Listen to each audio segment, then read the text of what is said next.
Assalamualaikum warahmatullahi wabarakatuh. Perkenalkan, nama saya Desi Yana Puspita. Di sini saya akan menjelaskan tentang anti turunan.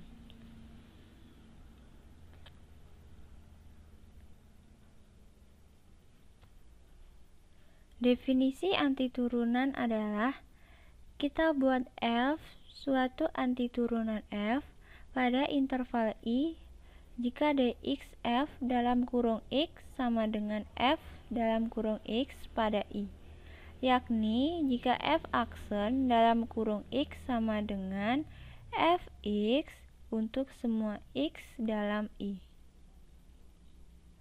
Aksioma: jika suatu fungsi F mempunyai suatu anti turunan, ia akan mempunyai keseluruhan keluarga. Dan setiap anggota keluarga ini dapat diperoleh dari salah satu di antaranya dengan jalan menambahkan suatu konstanta yang cocok. Keluarga fungsi ini kita namakan anti turunan umum dari F. Setelah kita terbiasa dengan pengertian ini, seringkali kita akan menghilangkan kata sifat umum itu. Notasi untuk anti turunan ini. Selanjutnya, teori A, aturan singkat. Jika R adalah sembarang bilangan rasional kecuali -1, maka ini ya.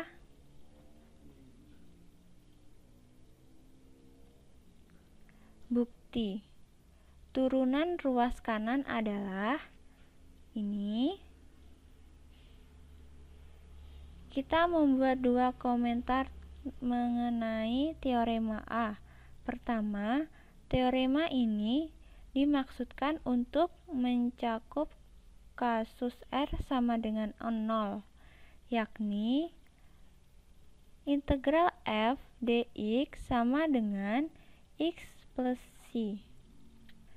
Kedua, karena tidak ada interval I yang dirinci, maka dipahami kesimpulan sahih hanya untuk interval tempat x pangkat y terdefinisi. Secara umum, kita harus mengecualikan interval yang mengandung titik asal jika R lebih kecil dari 0. Ini contoh soalnya ya.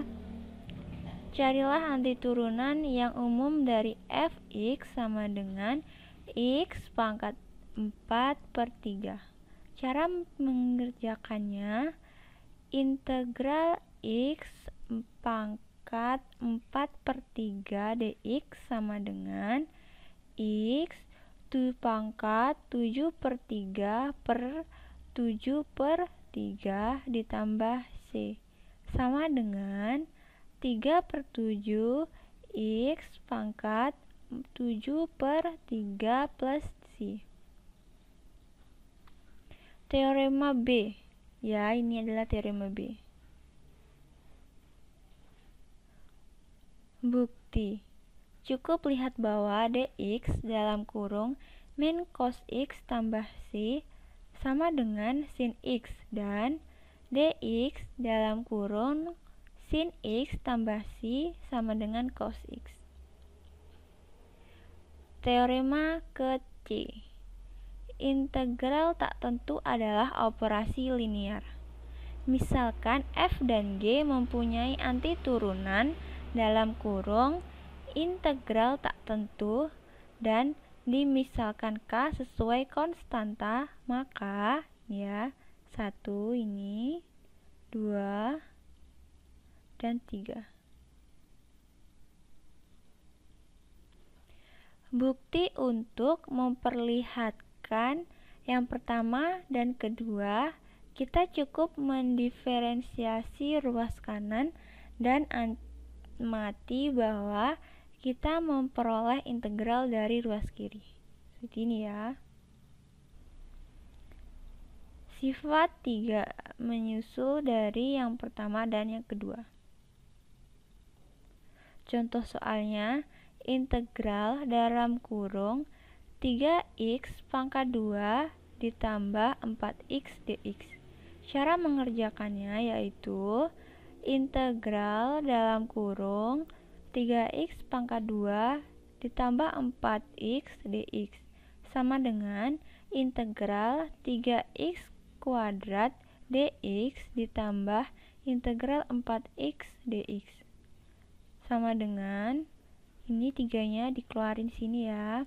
Jadi 3 integral x kuadrat dx ditambah 4 integral x dx sama dengan 3 dalam kurung x pangkat 3 per 3 ditambah ci tutup kurung ditambah 4 dalam kurung x kuadrat per 3 ditambah c2 sama dengan x pangkat 3 ditambah 2x kuadrat ditambah dalam kurung 3c1 ditambah 4c2 sama dengan x pangkat 3 ditambah 2x kuadrat plus c. Ini adalah hasilnya. Teorema kedua atau aturan pangkat yang digeneralisir. Misalnya G suatu fungsi yang didapat didiferensiasi dan R suatu bilangan rasional yang bukan min 1, maka ini ya. Untuk menerapkan teorema D, kita harus mampu mengenali fungsi G dan G aksen di dalam integral. Ini contohnya. Integral dalam kurung x pangkat 4 ditambah 3x tutup kurung 30 buka kurung 4x pangkat 3 ditambah 3 dx. Cara menyelesaikannya adalah misalnya gx sama dengan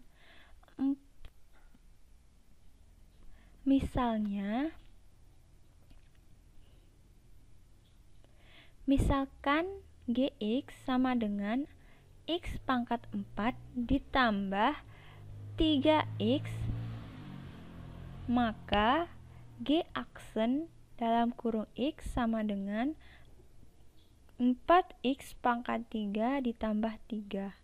Jadi, menurut teorema D, integral dalam kurung x pangkat 4 ditambah 3x tutup kurung pangkat 30 buka kurung 4x pangkat 3 ditambah 3 dx sama dengan integral gx dalam kurung 30 g aksen x dx sama dengan gx tutup dalam kurung pangkat 31 per 31 tambah c sama dengan dalam kurung x pangkat 4 ditambah 3x tutup kurung 31 per 31 tambah c.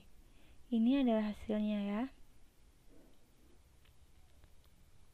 Terima kasih sudah mendengarkan penjelasan saya. Jika ada kata yang salah, mohon maaf. Wassalamualaikum warahmatullahi wabarakatuh.